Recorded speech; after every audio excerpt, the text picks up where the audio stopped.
Bukas na ang uwi ni Pangulong Bongbong Marcos mula sa kanyang state visit sa Japan. Ngayong gabi, nakipagpulong siya kay Japanese Prime Minister Sanei Takaichi. At live mula sa Japan, nasa frontline na balitang yan, Maricel Halili. Mase, ano mga napagkasunduan ng dalawang leader? Bok, gaya nga ng sinabi mo, nagkaharap na sina Pangulong Bongbong Marcos at si Japanese Prime Minister Sanae Takaichi. At kabilang doon sa kanilang mga napagkasunduan ay may kinalaman sa maritime borders at defense cooperation.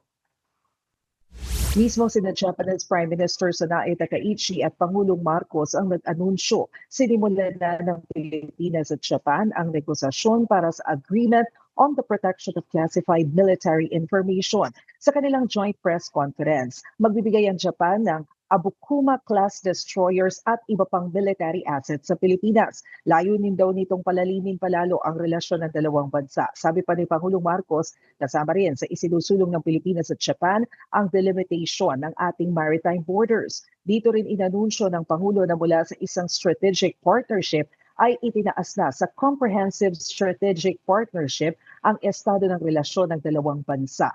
Bukod sa joint press conference, isinagawa rin sa harap ng dalawang heads of state ang paglagda sa tax convention. Target daw nito na maiwasan ng double taxation. Ipinaabot din ng Japan ang suporta nito sa kandidatura ng Pilipinas sa United Nations Security Council. Bago ito, humarap muna si Pangulong Marcos sa National Diet. Katumbas ito ng mga kongresista at senador sa Pilipinas. Kasabay ng napapalapit na anibersaryo ng arbitral ruling sa West Philippine Sea, binigyang diin ng Pangulo na nananatili ang paggalang ng Pilipinas sa sovereignty at territorial integrity. Lahat daw ng bansa, gaano man kalaki o kabakapangyarihan, pantay-pantay, may boses at malayang umunlad basta naaayon sa international law. Pareho raw ang Pilipinas at Japan na nagpapalakas ng maritime security para mapanatili ang kalayaan sa paglalayag at pagpapairal ng batas at hindi karahasan. Narito ang bahagi ng talumpati ni Pangulong Marcos.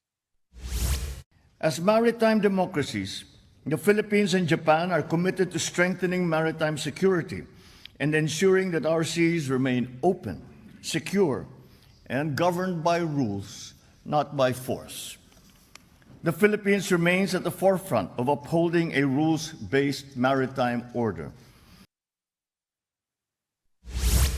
Bok, bago nga umuwi, pabalik dyan sa Maynila si Pangulong Marcos, magkakaroon muna siya ng isa pang farewell ceremony kasama ang Emperor at Empress ng Japan. At pauunlakan din niya ang mga kapatid natin sa media para sa isang press conference ng maipaliwanag ang tungkol naman sa iba't ibang issue ng bansa. Bok. Maraming salamat, Maricel Halili. Mga kapatid, Ed Lingaw po, maging maalam at may pakialam sa mga napapanahong balita sa ating bansa. Para sa mas malilimang pagtalakay at paghimay sa mga issue at headlines, mag-follow at mag-subscribe sa social media pages ng News 5.